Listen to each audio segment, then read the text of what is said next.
Assalamualaikum warahmatullahi wabarakatuh. Perkenalkan kami dari kelompok 9, ada Amirawati, Anis Nurul, Devangga Fajar, Diah Ayu, Nurlima, Sailatu Rizki, Sintasari, dan Raka Distra.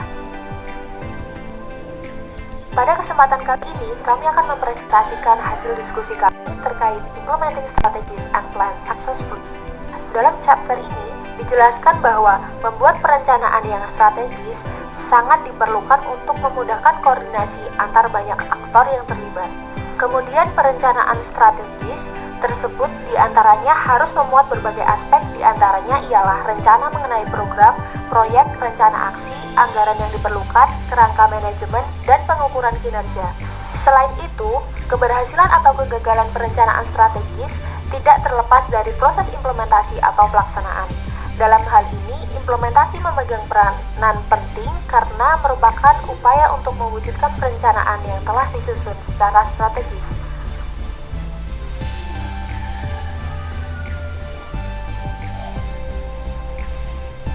Masuk pada bagian pertama, yaitu mempersiapkan hasil yang diinginkan yang dapat dilakukan dengan menerapkan strategi dan rencana dengan sukses.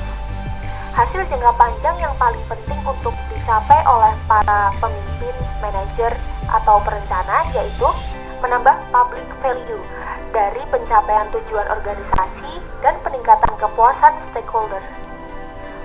Mewujudkan hal tersebut, implementasi yang efektif, strategi dan rencana strategis yang diberlakukan menjadi tidak hanya persuasif, tetapi bersifat konstitutif. Dengan implementasi yang efektif, proporsi nilai yang terkandung dalam rencana strategis bergerak dari menjadi asumsi atau hipotesis menjadi nyata. Contoh lain, bahwa karyawan akan berjalan sesuai fungsinya ketika menerima perintah dengan tepat, sehingga masalah yang besar dapat diselesaikan. Dengan pengerjaan detail kecil yang diperintah oleh pemimpin atau manajer perencana, sehingga tugas pemimpin yaitu membuat mereka, karyawan tersebut, melakukan apa yang perlu dilakukan dengan tepat. Berikut ke 6 poin penting yang perlu diperhatikan. Selanjutnya adalah mengenai pengukuran dan manajemen kinerja. Pengukuran dan manajemen kinerja menjadi praktik standar dalam organisasi publik dan nirlaba. Informasi kinerja adalah bagian dari kebijakan perubahan strategi dan digunakan sebagai alat politik. Penggunaan informasi kinerja tergantung pada beberapa faktor seperti dukungan dari para pemimpin senior, informasi yang dapat diakses, kredibel, dapat dimengerti atau dapat digunakan, kehadiran budaya pembelajaran nilai dan kolaborasi, serta berorientasi pada tujuan. Saat ini, banyak komunitas dan negara sedang mengembangkan ukuran kinerja dan menggunakannya untuk menilai seberapa baik apa yang telah mereka lakukan untuk evaluasi ke depannya. Pemimpin dan manajer harus mempertimbangkan dengan seksama apa yang akan diukur, bagaimana, dan mengapa untuk memastikan bahwa indikator bersifat membantu daripada merusak kinerja yang efektif. Indikator penggunaan harus membantu memperjelas apa tujuan sebenarnya atau seharusnya, dan tindakan harus diubah jika perlu. Supaya efektif, ukuran kinerja harus membantu memberikan informasi dan membimbing strategi penerapan. Program dan proyek baru atau yang telah diubah merupakan salah satu komponen dari upaya perubahan strategis. Menciptakan program dan proyek adalah bagaimana cara untuk membagi mereka menjadi beberapa bagian kecil untuk menyelesaikan masalah-masalah tertentu. Kemudian program dan proyek sering disimbolkan sebagai bentuk bite-size management, yang artinya program dan proyek dapat dikatakan sebagai salah satu bentuk manajemen ukuran. Hal ini dikarenakan penciptaan program dan proyek membantu perjelas desain keseluruhan inisiatif perubahan, memberikan sarana untuk tinjauan dan persetujuan yang diperlukan, serta memberikan dasar objektif untuk evaluasi kemajuan. Kemudian, program dan proyek juga merupakan versi dari rencana pelaksanaan yang memiliki komponen, di antaranya definisi tujuan, klarifikasi program atau proyek dan mekanisme untuk menyelesaikan konflik, artikulasi model logika atau strategi, penghitungan input yang diinginkan, definisi output yang akan dihasilkan, identifikasi pelanggan, serta waktu pengerjaan. Nah, Selanjutnya adalah peran khusus anggaran. Alokasi anggaran mempunyai peran krusial dalam strategi dan rencana implementasi. Namun, terdapat kesenjangan antara penganggaran dan perencanaan yang membuat penerapan strategi dan rencana menjadi terhambat. Nah, terdapat beberapa syarat untuk mengatasi kesenjangan tersebut. Yang pertama, memiliki perencanaan strategis sebelum siklus anggaran. Kedua, mendapatkan kendali atas master kalendar sebagai panduan atas usaha planning dan budgeting organisasi formal. Master kalendar merupakan perangkat eksekutif publik untuk memperoleh kekuasaan pada proses pembuatan anggaran. Yang ketiga, membangun sistem penganggaran kinerja. Keempat, strategi perencanaan yang sebelumnya dapat mempengaruhi anggaran dan direksi strategis. Kelima, pilih pertarungan anggaran dengan hati-hati, yaitu mengatasi masalah yang tepat dan diperhitungkan karena tidak setiap pertarungan bisa dihadapi dan dimenangkan. Keenam, pertimbangan untuk mengimplementasikan konsep penganggaran kewirausahaan atau menciptakan budaya kewirausahaan di pemerintahan. Ketujuh, pastikan Anda memiliki analis yang baik dan berpengalaman. Kedelapan, kembangkan kriteria baru untuk mengevaluasi program anggaran. Dan terakhir, melibatkan orang yang sama dalam perumusan strategi dan implementasi. Implementasi strategis perencanaan yang sukses akan bergantung terutama pada desain dan penggunaan berbagai struktur implementasi yang mengordinasikan dan mengelola kegiatan implementasi bersamaan dengan penciptaan koalisi pelaksana, pendukung, dan kelompok kepentingan yang berkomitmen. Sikap dan pola perilaku harus distabilkan dan disesuaikan dengan keadaan baru, terutama melalui pelembagaan harapan bersama di antara para pelaku, utamanya pada tataran prinsip, norma, aturan, dan prosedur pengambilan keputusan. Pedoman kepemimpinan harus diingat jika strategi atau rencana yang diadopsi mulai bergerak ke arah implementasi. Berikut ini merupakan pedoman umum yang digunakan dalam desain proses dan tindakan aksi. Ya, kemudian Communication and Education Guidelines. Di sini diterangkan ada 4 poin penting. Yang pertama, investasi pada aktivitas komunikasi. Di sini berfokus pada desain dan penggunaan jaringan komunikasi serta pesan yang ada. Yang paling penting dalam implementasi strategis ini adalah bagaimana pesan itu bisa tersampaikan kepada semuanya. Kemudian poin yang kedua adalah mengurangi resistensi terhadap perbedaan sikap dan kurangnya partisipasi. Di sini dijelaskan ada contoh-contoh tindakan yang resistensi, seperti memberi implementator sesi orientasi, pelatihan, materi, membentuk tim penyelesaian masalah, mengoptimalkan interaksi antara satu sama lain, dan perlu diberikan bantuan teknis. Kemudian poin yang ketiga adalah mempertimbangkan dalam pengembangan vision of success yang belum dikembangkan. Di sini ditulis bahwa sudah dijelaskan pada chapter 8. Kemudian poin yang terakhir adalah memberi perhatian pada indikator yang sesuai. Di sini berfokus pada isu-isu yang ada dalam upaya perencanaan strategis.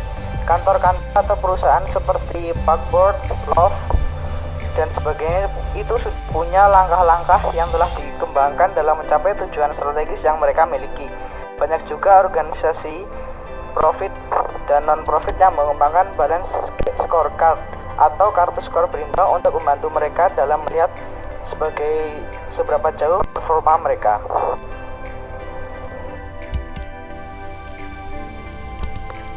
Poin terakhir yang disampaikan penulis ialah mengenai pedoman implementasi. Dalam hal ini terdapat 2 pendekatan, yakni pendekatan implementasi secara langsung atau direct implementation dan pendekatan implementasi secara bertahap atau stage implementation. Untuk memilih pendekatan mana yang harus digunakan, maka organisasi harus melihat situasi dan kondisi yang dihadapi. Dalam hal ini, tercermin dari tabel yang telah kami paparkan. Organisasi dapat menerapkan pendekatan implementasi secara langsung ketika keadaan yang dihadapi merupakan keadaan yang sederhana. Selanjutnya, organisasi perlu didukung dengan sumber daya yang memadai. Untuk melaksanakan pendekatan implementasi secara langsung juga dipengaruhi oleh tingkat resistensi, di mana dalam hal ini tingkat penolakan terhadap suatu perubahan harus rendah. Dengan kata lain, terdapat dukungan dan partisipasi yang aktif bagi individu untuk melaksanakan implementasi strategi secara langsung. Sementara itu, implementasi secara bertahap dilakukan suatu organisasi ketika menghadapi situasi yang kompleks dan sulit. Dalam hal ini, Implementasi bertahap akan dilakukan secara bergelombang, di mana pengadopsi implementasi awal akan diikuti oleh pengadopsi selanjutnya, dan akhirnya sebagian besar akan mengadopsi perubahan. Hal ini dapat dilihat dari upaya penanganan dalam kasus COVID-19, di mana pemerintah menggandeng para influencer dan selebgram untuk membuat gerakan lawan COVID-19. Dalam hal ini, para influencer dan selebgram yang dapat dikatakan sebagai salah satu tokoh publik yang berpengaruh diharapkan dapat mengajak semua elemen masyarakat untuk berperan melawan COVID-19. Hal ini dapat dimulai dari hal sederhana, mulai dari mengedukasi tentang pentingnya physical distancing. Selain itu, dalam implementasi secara bertahap, ketika menghadapi kondisi tertentu, juga diperlukan proyek percontohan, yang diantaranya harus memperhatikan beberapa hal, yakni yang pertama, melakukan uji validitas ilmiah. Yang kedua, dilakukan tes pada lingkungan yang aman dan terkendali. Dan yang terakhir, melakukan evaluasi.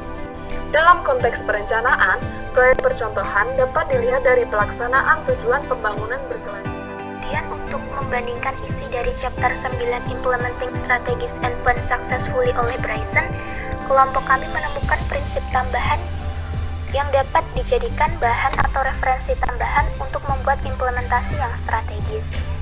Yakni kami menemukan dalam jurnal Strategic Implementation as a Part of Strategic Management, Procedia Social and Behavioral Sciences oleh Gava Aurora tahun 2010, yang menyebutkan bahwa untuk mencapai implementasi yang efektif, terdapat 5 strategi yang harus diterapkan, yaitu yang pertama adalah strategi komunikasi yang menyeluruh, kemudian melibatkan partisipasi karyawan dalam implementasi strategis, kemudian penugasan tanggung jawab atas keuangan untuk setiap proyek strategis, kemudian adaptasi struktur organisasi, serta melakukan kontrol yang efektif terhadap proses implementasi.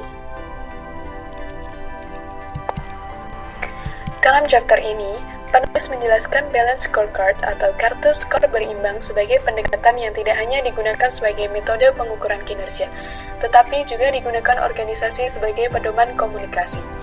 Balance scorecard terdiri dari 4 perspektif, yakni perspektif keuangan atau financial perspective, perspektif pelanggan atau customer perspective, perspektif proses bisnis internal atau perspektif, serta perspektif pembelajaran dan pertumbuhan atau learning and growth perspective.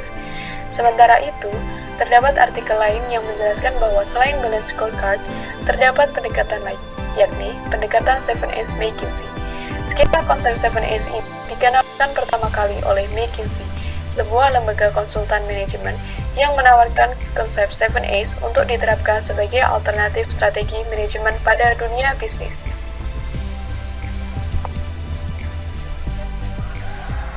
Terdiri dari 7 faktor yang dibagi dalam 2 kelompok, yakni the hard factors atau faktor-faktor yang visible dan mudah diidentifikasikan yang meliputi structure, strategi, and system. Dan kedua adalah the soft factors atau faktor-faktor yang sulit didefinisikan yang meliputi share values, skills, staff, dan style. Perbedaan antara balance scorecard dan model 7A's dapat dilihat dari tabel berikut.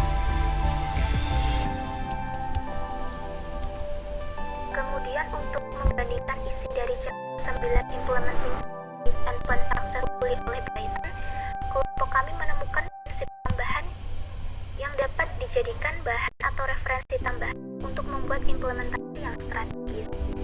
Yakni kami menemukan dalam jurnal Strategic Implementation as a Part of Strategic Management, Procedia Social and Behavioral Sciences oleh Gava Aurora tahun 2010, yang menyebutkan bahwa untuk mencapai implementasi yang efektif, terdapat 5 strategi yang harus diterapkan, yaitu yang pertama adalah strategi komunikasi yang menyeluruh, kemudian partisipasi karyawan dalam implementasi strategis, kemudian penugasan tanggung jawab atas keuangan untuk setiap proyek strategis, kemudian adaptasi struktur organisasi, serta melakukan kontrol yang efektif terhadap proses implementasi.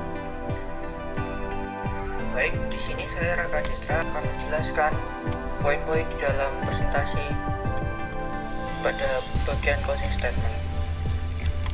Poin pertama yaitu rumusan strategi dan implementasi harus dilihat seperti dua sisi mata uang.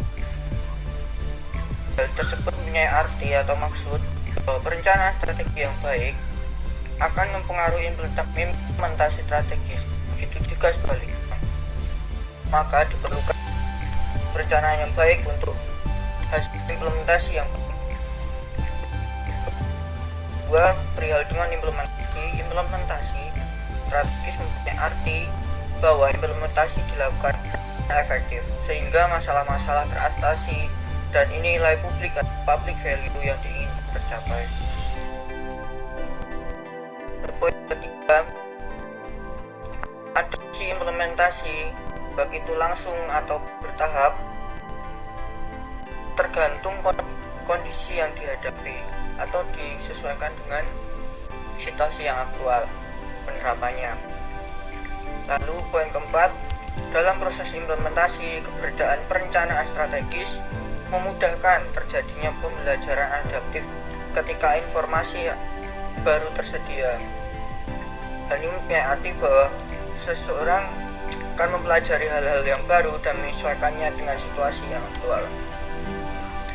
Lalu yang terakhir, aspek-aspek implementasi strategis yang telah disebutkan dan dijelaskan penulis dalam chapter yang didiskusikan pada presentasi kali ini kiranya dapat menjadikan pedoman baik oleh organisasi publik maupun organisasi swasta untuk mewujudkan pelaksanaan dan implementasi strategis dengan sukses. Demikian presentasi dari kami ucapkan terima kasih atas perhatiannya.